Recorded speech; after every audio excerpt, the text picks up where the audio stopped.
What up, everybody? Welcome back to Feral Publications YouTube channel. This channel we talk about zines and DIY publishing. And there's nothing like owning an acre of land and getting a snowstorm. It throws hella fucking debris everywhere. Shit that I'm working on currently right now.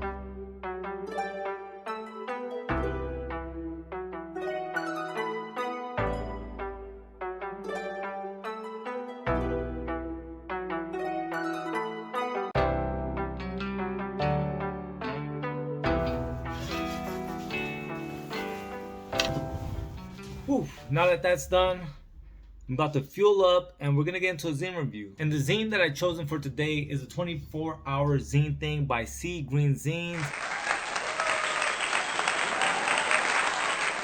Love Green Zines. Always enjoy her zines. I think that her 24-hour Zine Thing, this is like the third or fourth one that she's done. And I like that she makes it very collaborative. She asks people to send in prompts for her to work on. And I think it's just a well put together zine. Everything that Green Zine does is usually spot on. So I don't doubt that this zine is going to be amazing. So let's go ahead and fuel up and do that.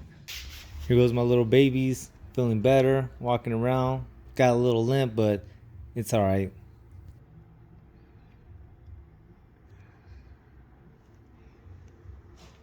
So here we are, you guys. The 24-hour Zine Thing by NYX.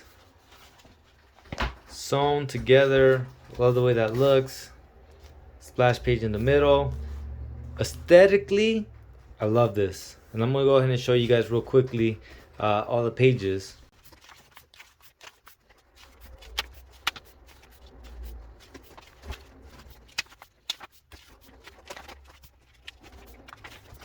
Now tell me that that's not a mad scientist aesthetic. Love it. I love zines that are really busybody, and this is one of them. I love zines that have handwritten, collage, just has a lot going on, a lot for you to look at and delve into. Now, the contents of it, it's so deep and reflective, and I think the first page sums it up very, very well. I want to read that to you. It starts by saying, "It's been a rough year." As if that in any way acknowledges the loss, stress, and struggling people have endured this year. Sometimes, often, the hardest thing to do with any creative project is just get started. To take the first step past your anxiety and doubt, to embrace that chance of something good. I stared at the blank page for only a moment before I realized how I wanted to start this zine. Because with this zine, and with nearly everything I do, my motivation is the same. My chance at doing something good is a chance of doing something good for all of you. So I start with thank you. Super deep, and the entirety of the zine, a lot of it is very personal, very reflective. There's things that the homegirl may have not mentioned openly, but is in the zine, and just makes you just really dig it, man. It's definitely a 24-hour zine thing, but it's such a Persian as well. But there's certain aspects to this that I haven't seen in other places. And one of them is just this update that she continuously does throughout this zine. I thought this was very clever. And it says 5 hours in, 9 hours in. My body called it at 12 hours in. The tricky part of breaking up your 24 hours in any way is then keeping track of what hour you're on. I realized about 40 minutes too late that I've hit the 18th hour mark. And then she makes it. Same thing, I always say that I like it when it's kind of interactive, and with each update on the 24-hour zine thing, she puts the snack and the song that she's listening to and the mood. I don't know why I like this time stamping thing for the 24-hour zine thing, but it definitely is a really nice touch that I haven't seen other zinesters do, but I definitely dug this. So a lot of these pieces are really tight, but for me, honestly, my favorite piece in this zine was Adam Crute, aka Morpheus of Metal, suggested heavy metal as a form of therapy. And I didn't know that Green Zines listen to heavy metal. I am not the biggest fan of heavy metal myself, but in this, she makes an argument that I really feel, and that's one of the things I feel like this zine really spoke to me today, just because of what I was thinking and feeling, and even going back to that conversation I was having with you guys now a while ago about how skateboarding for me is something that I want to do daily, because it does alleviate some of the stress and pressures that I feel as a person. And in this same regard, she uses heavy metal as kind of this stress reliever. And she talks about how it helped her embrace the duality of herself.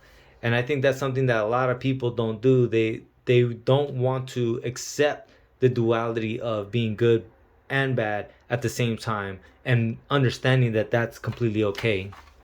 Another piece that I enjoyed a lot was a detailed review of the last crappy film TV show you saw. Gratisco suggested this one. And this was great.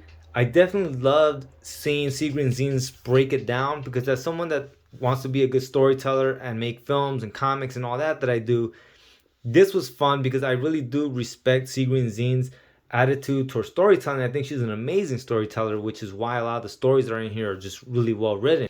But this was fun to see, and I actually like this a lot, and I would hope that Seagreen Zines would do more of this. And it doesn't have to be negative, but it also doesn't always have to be positive, right? The duality of things, of like, there's going to be things you like and things you don't like. But with this particular movie, I want to watch this movie so bad now. And she talks about this movie called Interpreters, and she goes on this long litany of like problems with the storytelling. And one of the things that she talks about in here that I always talk about my damn self is this idea of like people doing things just to put it into the film, just because it excites them, or they think it's cool, but it doesn't serve the film. So that's my review of the 24-hour Zine Thing by NYX. This is the third one.